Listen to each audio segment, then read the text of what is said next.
So there's one position with kettlebell training that is so beneficial, I have to go over it right now. It's called the rack position. It looks like this.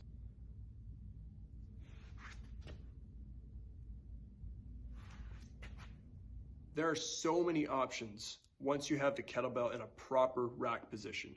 From here, we can press it up. We can hold this position and walk. We can lunge, we can squat, and you can simply maintain your rack position and stand for time. This improves your grip strength, your shoulder awareness, your core strength, and elevates your body awareness and improves your posture. There's one problem with the rack position. It's inherently uncomfortable. Unless you have the perfect position in your hand, for some, it actually causes some discomfort on the outside of the forearm. That does go away, but initially there might be a little bit of discomfort.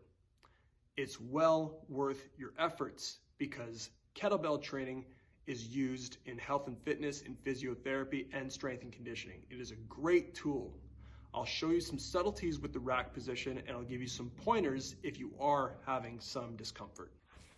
So as you can see, I have a dumbbell on one side and a kettlebell on the other. This is to show you the difference between the two tools.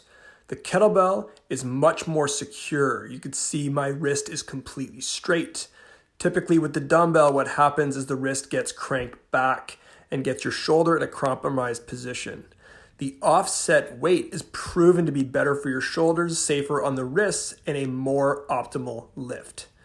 The handle must rest between the meaty part of the thumb and the ulna. Be sure not to allow that to happen. That is bad. Straighten it out by crushing the handle. There's a straight line from your hands to your elbow, and the fist goes under the chin.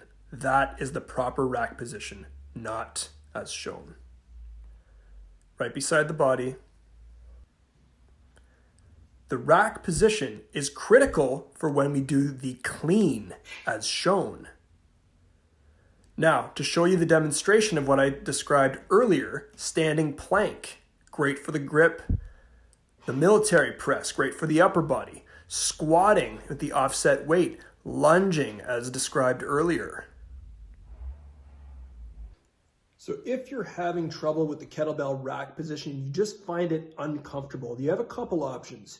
You can purchase some wrist guards, which is going to protect your forearm. Some of them are quite long, some of them are a little bit narrow. Or you can grab a pair of old socks. You can see I've already done this with one of my socks. This goes around the wrist. And believe it or not, that little bit of padding can actually help manage the discomfort. And eventually it will go away. I promise you, I've been doing this for a long time. But you can also grab a thicker sock and cut it yourself, like so. This one's even thicker, and this one's guaranteed to help protect that forearm and just ease the discomfort of that rack position.